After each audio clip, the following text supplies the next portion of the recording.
ஜனதா தளத்துடைய பொதுச் செயலாளர் திரு பவன் வர்மா அவர்கள் நாடாளுமன்ற உறுப்பினராகவும் இருந்தவர். அவர் நம்முடைய தொலைபேசி வாயிலாக தந்தி தொலைக்காட்சிக்கு பல பதில்களை அளிக்க இருக்கிறார். அவரிடம் முதலில் போகலாம். வணக்கம் mister Pavan Varma. Thank you very much for joining our show. The first thing I'd like to understand from the JDU is that the Chief Minister has resigned and then again taken oath the next day with a different alliance. Why was this decision taken? What was the necessity to resign? What was the reason behind Bihar Chief Minister's decision? I think Mr. Nitish Kumar sets a great store by four things. First is good governance. Secondly, the development of Bihar and the development to be in a socially and economically inclusive manner, what he calls economic growth with justice.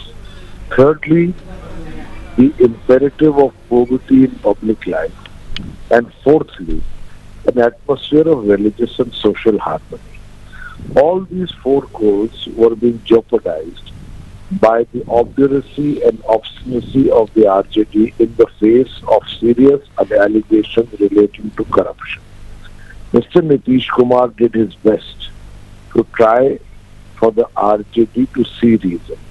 He met personally with Tejaswi, he spoke to Lalu Prasad ji, he met the leader of the third constituent, the Congress party, Mr. Rahul Gandhi, but a few days ago.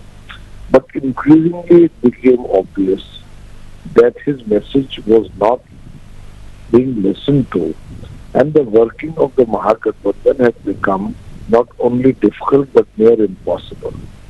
Therefore, he took this decision as a matter of last resort, having worked earlier for opposition unity but to no avail.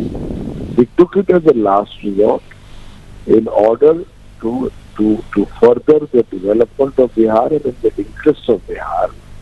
And as you are aware, he has been a member of the NDA for 17 years in the past.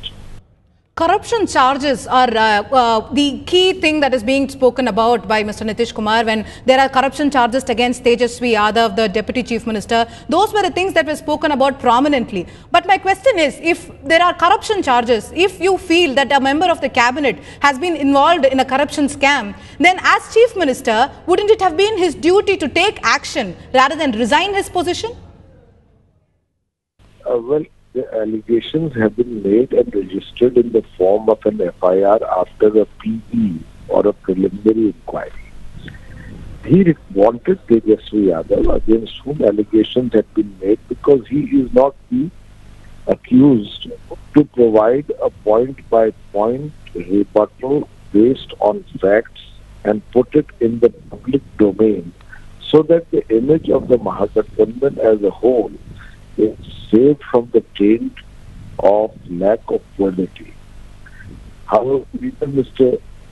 Tejaswi Yadav nor the RJD as a whole took his message and worked upon it. And as you know, Mr. Nitish Kumar has a zero tolerance against corruption. He rarely compromises with his principles.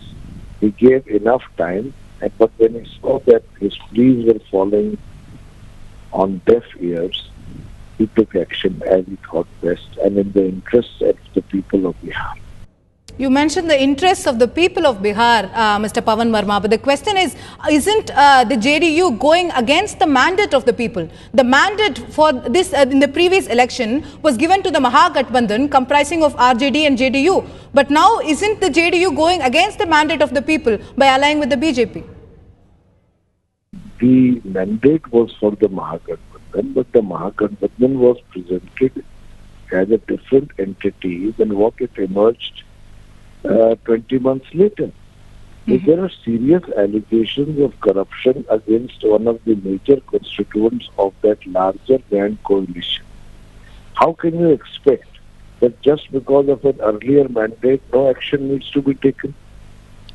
You have to see it in the context of an evolving situation, and precisely because it has received this mandate, it was important to respect that mandate in terms of the image and public profile of the Mahagathbandhan. If you feel it was impossible to keep up your position in the Mahagathbandhan owing to corruption charges, the question that is being put forward is, wouldn't it have been wiser to go back to the people, to go back to the people and take their mandate again, go for an election and see what the people have to say, rather than a realignment within parties? It was an option that could be considered, but midterm elections, when Nitish Kumar has very active and focused program relating to governance, which is under implementation, would have been destabilizing and were frankly unnecessary at this stage, because the government could be formed with Mr. Nitish Kumar as Chief Minister. Right. You do feel that it would have destabilized the governance if a midterm election would have been there. Thank you very much, Mr. Pavan Verma, for joining the show. We will continue the discussion. Thank you very much for joining the show once again.